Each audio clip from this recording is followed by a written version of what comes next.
नमस्कार। वो कौन से ऐसे संकट हैं जो राष्ट्र की अस्मिता को नष्ट कर देना चाहते हैं? इन संकटों को जड़ से उखाड़ फेंकने के क्या है उपाय? इस पर हम और आप मिलकर आज चर्चा करेंगे और एक ऐसे निष्कर्ष पर पहुंचने का प्रयास करेंगे, एक ऐसे सॉल्यूशन को ढूंढने का प्रयास करेंगे जिससे इन संकटों का सामना किया जा सके, इन संकटों को हल करने के उपाय खोजे जा सके। हमारे देश के सेनाध्यक्ष, पूर्व सेनाध्यक्ष जनरल नरवणे ने एक बड़ी ही महत्वपूर्ण बात कही। उन्होंने कहा था कि इस देश को 2.5 मोर्चे पर लड़ना पड़ रहा है। ये 2.5 मोर्चा क्या है? चीन और पाकिस्तान, ये तो 2 मोर्चे हो गए। फिर आधा मोर्चा, ये आधा मोर्चा कहीं और नहीं, कहीं बाहर नहीं, हमारे अपने देश के भीतर ही है, जिनसे हमें लड़ना है और जिनका हल हमें निकालना है। और दूसरा जो संकट है उसकी ओर भी आप ध्यान दें। दूसरा संकट हमारे देश के पॉलिटिकल एजेंडे में छुपा हुआ है। सब जानते हैं कि देश इन दिनों अंतर्राष्ट्रीय विसंगतियों से गुजर रहा है। इजराइल, अमेरिका और ईरान के युद्ध के पृष्ठभूमि में संपूर्ण विश्व में बड़ी ही खलबली मची है। और इस स्थिति में हमारे देश के कुछ पॉलिटिकल्स लोग ये चाहते हैं कि सत्ता का परिवर्तन हो जाए, और सत्ता परिवर्तित यदि हो जाए तो उस पे हम बैठ जाएं। और इसके लिए वो लोग एक अराजक स्थिति का निर्माण करना चाहते हैं। इस अराजक स्थिति के निर्माण में कॉकरोच पार्टी जैसी पार्टियां भी जुड़ रही है, जो कि विदेशों से आयातित है, भारत की उपज नहीं है। ये भारत के कर्मठ कर्मयोगियों की ये उपज नहीं है। अभिजीत दीपके नाम का युवक जो अमेरिका से आयातित हुआ है, यह एक दूसरी जो समस्या है उसे बढ़ावा देने में अपनी महत्वपूर्ण भूमिका अभिनीत कर रहा है। तो पहली समस्या तो ये हुई आधे मोर्चे की, जिसे हम डेमोग्राफी कह सकते हैं। दूसरी समस्या पॉलिटिकल एजेंडे के रूप में हमारे सामने है।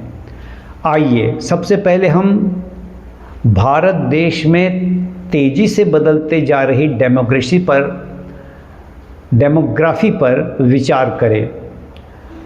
भारत में जो परिस्थितियां आज बनी हैं उस पर यदि आप विहंगम दृष्टि डालें तो आपको ज्ञात होगा कि भारत देश के अनेक राज्य और सैकड़ों जिले अब ऐसी डेमोग्राफी के शिकार हो गए हैं जिसमें एक समाज का, एक जाति का वर्चस्व निरंतर ही बढ़ता जा रहा है।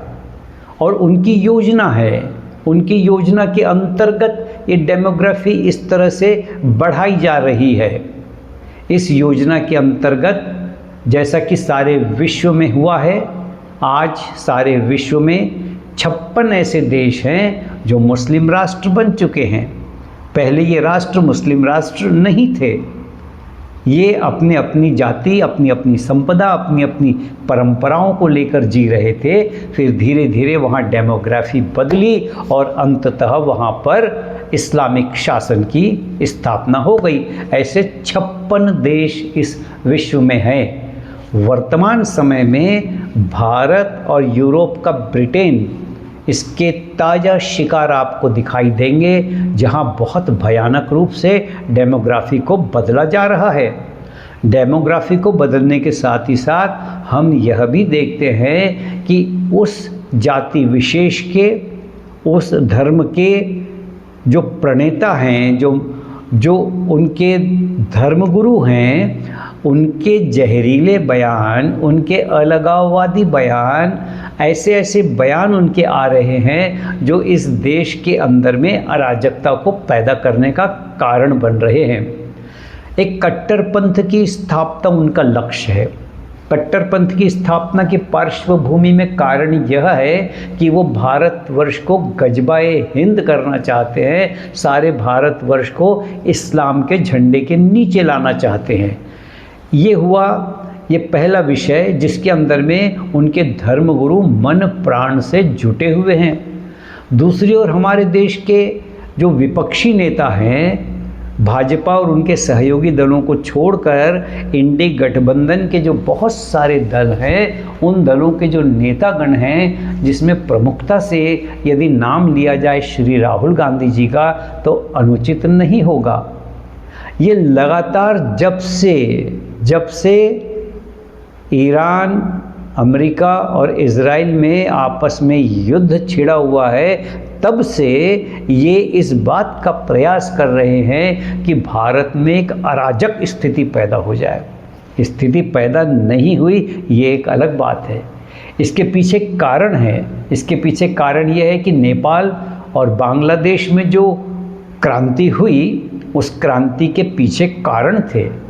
हमारे देश में उस तरह की योजना बनाकर सत्ता परिवर्तित करने का जो लोग स्वप्न देख रहे हैं, उनके स्वप्न इस कारण साकार नहीं हो सकते क्योंकि भारत में कोई समस्या ऐसी नहीं है और इतनी विकराल नहीं है कि क्रांति करके सत्ता को बदल दिया जाए। इतनी विकराल अवश्य कोई समस्या नहीं है। फिर भी इन लोगों ने पेट्रोल की कमी, डीजल की कमी, केरोसिन की कमी, गैस की कमी, इन सारी कमियों का ऐसा ढिंढोरा पीटा है कि पहले तो बड़ी बड़ी लाइनें लग गई पेट्रोल पंप के ऊपर।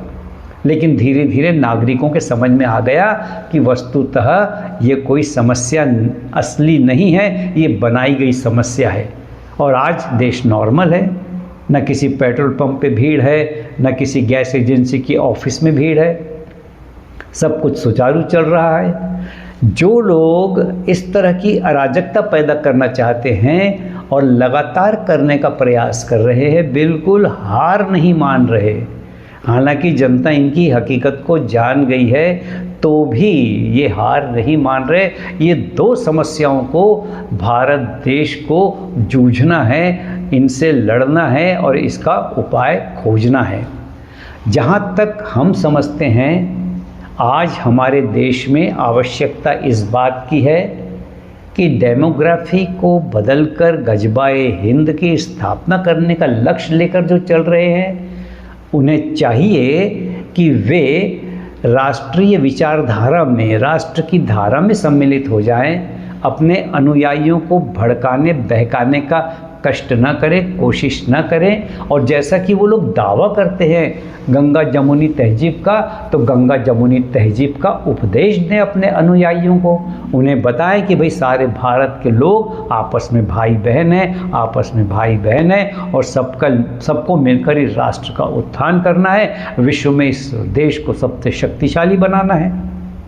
उसके लिए उन मौलवी मुल्लाओं को, धर्म गुरुओं को ये कहना होगा अपने अनुयायियों से कि हम अपने दिल, अपने दिमाग से अलगाववाद को निकाल दें। ये देश, इसने सबका सम्मान किया है। यहाँ हिंदू मुसलमान आपस में भाई भाई बनकर रहे हैं, आगे भी रहेंगे। ये शिक्षा उन्हें देनी होगी। ये तो हुआ एक पहला उपाय जिसके ऊपर अमल किया जाना आवश्यक है। दूसरा जो पॉलिटिकल एजेंडा चल रहा है, उसका उपाय जनता को ढूंढना पड़ेगा। जनता को ढूंढना ऐसे पड़ेगा कि जिस तरह से गत चुनावों में, अभी हमने देखा पश्चिम बंगाल के चुनाव में तृणमूल कांग्रेस को हटा दिया गया, 12 वर्ष पहले कांग्रेस की सत्ता को हटा दिया गया, महाराष्ट्र में और हरियाणा सहित अन्य प्रदेशों के अंदर में उन सरकारों को जनता ने हरा दिया जो सरकारें जनहित में कार्य नहीं कर पा रही थी। उसी तरह जनता को जागरूक जनता को जागरूक होकर नकारात्मक सोच रखने वाले नेताओं का बहिष्कार करना होगा। उन्हें चुनावों में हराना होगा। उन्हें चुनावों में ये कहना होगा कि आप अपने मैनिफेस्टो के अंदर में ये लिख कर दीजिए कि आप संसद में हंगामा नहीं करेंगे, विधानसभाओं में हंगामा नहीं करेंगे। उन्हें ये लिख कर देना होगा कि हर रचनात्मक कार्यक्रम में जिसमें देश का हित है वो सरकार का साथ देंगे, और जो नीति देश हित में नहीं है सरकार का प्रबल विरोध करेंगे, चाहे संसद में करना पड़े या सड़क पर करना पड़े। ऐसा हमारा आपसे निवेदन है। आप देख रहे हैं द फोर्थ चैनल, मैं उमा शंकर।